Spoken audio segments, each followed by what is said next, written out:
Hi, this is Trevor Conquergood, and welcome to this week's R&K Software Club's video for the week. And the topic for this week is going to be about opening embroidery designs in popular stitch formats like PES or JEF or VP4 or whatever format you use. Do you understand the difference between stitches and stitch-based formats, and how the Floriani software works, which is, of course, all about artwork and artwork shapes. And so I thought we would just talk a little bit about that today. I'm going to pop into the software, and I'll click on the option to open. And on my desktop, I've got a cute little design of a sewing machine in PES format. I'll go ahead and open that up. And when I opened it up, I didn't do anything extra special. I just simply clicked open, selected the file, and opened it. And what I want you to notice is over in my sequence area, it says that the first color is stitches, and the second color, stitches, etc., etc. Now, sure, you can select the first color and change the color of the machine from blue to, green or something like that. And you can even select all of the, parts of your design and change their size, bigger or smaller. But what the software is not going to do is change the stitches. So if you look up at the top, it says 9,636 stitches. If I make it smaller, still 9,636. Make it bigger, still 9,636. So the point here is when you open a design and you don't sort of do this extra step of converting it into outlines, the design is opened as the original stitches and the software won't change them. You could scale them bigger and smaller, but it'll still be the exact same stitches, just scaled slightly larger and slightly bigger and smaller. And so, yeah, if you have a design and it's a little bit overly dense, you can open it up, leave it as stitches, make it 10% bigger, and it's kind of like taking 10% of the density out. It didn't change any, they just got a little bit further apart. And you can edit stitches, and I think that's something that we often kind of overlook is right here on the left hand side we have the option to go into our stitch editing tool, and it kind of changes the way the software works. A lot of the other creation tools become dim. You're not meant to use them. At this time, you're meant to work on stitches. Now, notice if I mouse around the design that a little black dot shows up wherever I go, and essentially whatever stitch I sort of go over can become highlighted, and you can see the stitches of your design. If you want to see them, you can turn on and off stitch points over here. So now you can see the stitch points, but the point is you can select one by clicking on it. And not only can I select it, and now I'm zoomed in like 900% so I can see this up close and personal, but if I wanted to move these points and be like, boy, I wish that zigzag went a little further out to the edge, well, go ahead and move it. It's entirely up to you. If you're like, I wish the end of it wasn't quite so skinny, go ahead and make it fatter, and you can literally move the points of your design to be anyhow you want them to be. If you wish there was like a wide, sort of thicker spot at the bottom, just move the points around until you achieve that. You can move points, you can add points, and you can delete points. So if I click on a point and click on delete on my keyboard, it goes away, and just keep clicking delete, delete, delete. Click on that one, delete, clean that mess right up. Maybe one more, delete. And now you're like, oh, I wish I didn't do that. Well, of course, you always have undo, undo, undo, undo, undo. And another thing you can do is add stitches. So you can move them, you can delete them. To add them, you pick one stitch and then right-click and choose to insert after or insert before. So if I say insert after that stitch, I'm drawing the next stitch. I could go, well, let's put another one there and another one there. And then right click to stop drawing. And so I've added a couple more. And on it goes. You could select this one and say right click, insert after, and make a little thing that goes like that. And then, whatever. be done and change. Now you've added a new element to your design, but keep in mind the whole thing is still just stitches, and we're editing and we're working on the original stitches. So this is one option that you have anytime you're going to open and edit a design. But if you said to me, well, I'd like to get rid of that pink heart, well, now it becomes a little bit harder. It's not impossible, but notice the whole color is like one piece. Well, it'd be real easy to get rid of the whole color. Just click delete. But if you wanted to get rid of one of those two hearts, then what you need to do is select the part, excuse me, that you want to get rid of. So in this case, it might be helpful if I hid with the eyeball, and said, okay, don't show me the green, don't show me the black. I don't need to see the silver. I could hide the spool tool, but I think it's out of my way enough that if I just wanted to get rid of this heart, I could select it.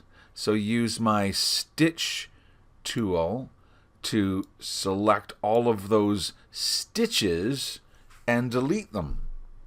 And that got rid of them all.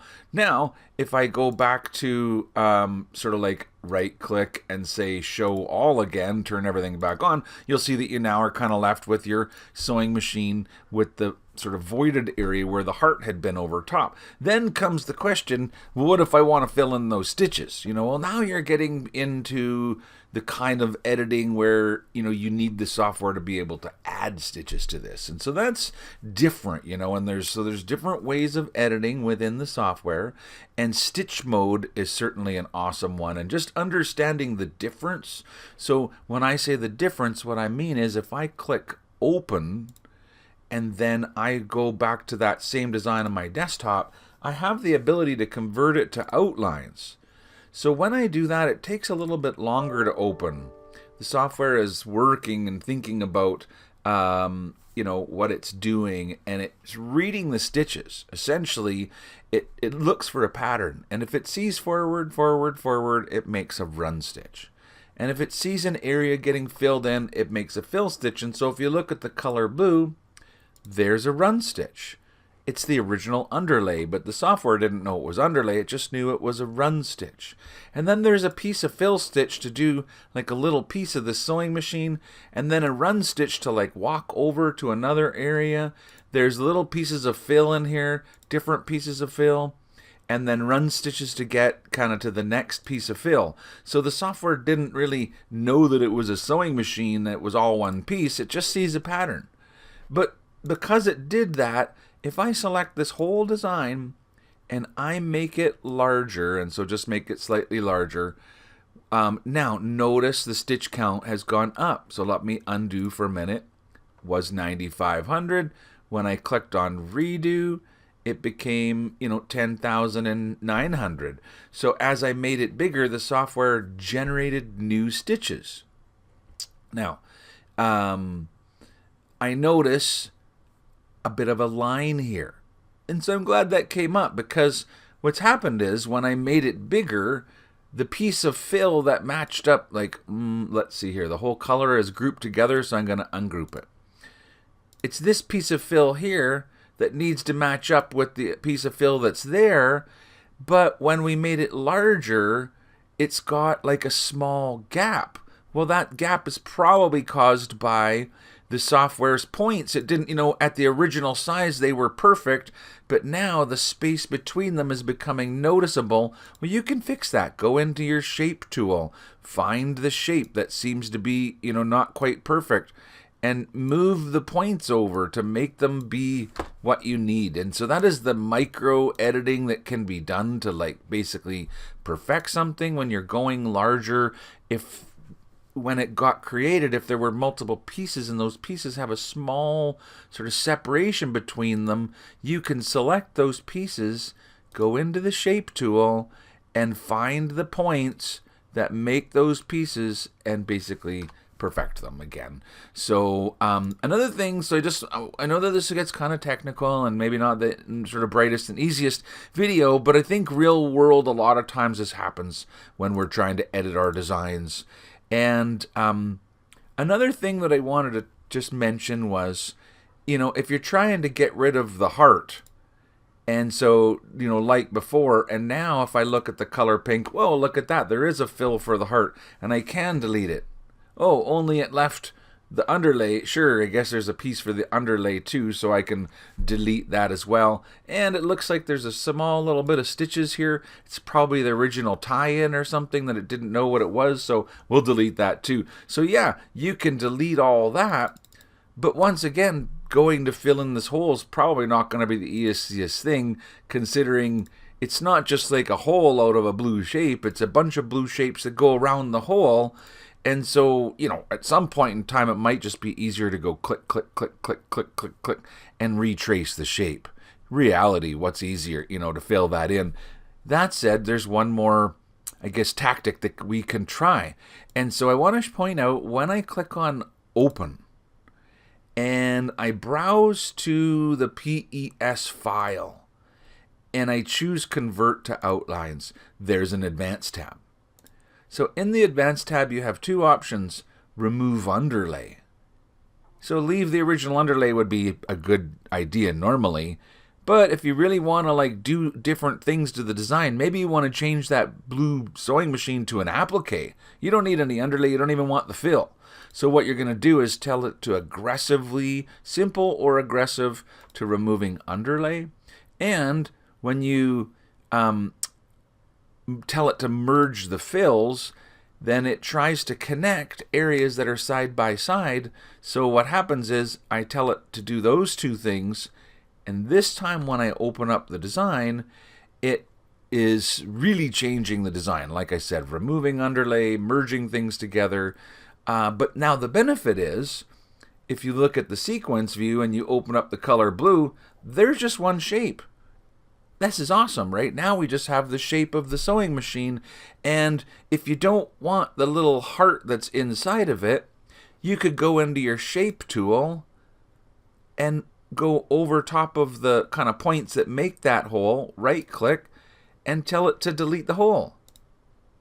There you go. So that was easy. Or maybe you didn't even want that at all. Maybe you wanted to applique it. Well, then click on the applique tool, and now you've converted it into an applique. And so learning to open designs from stitch files is all about understanding the shapes that get made, and then how you can, I guess, edit them after that, and what it is you can and can't do with them. But as always, the more we learn about our software, the more we'll be able to accomplish. And so I hope you enjoyed this week's RNK Software Club's video for the week.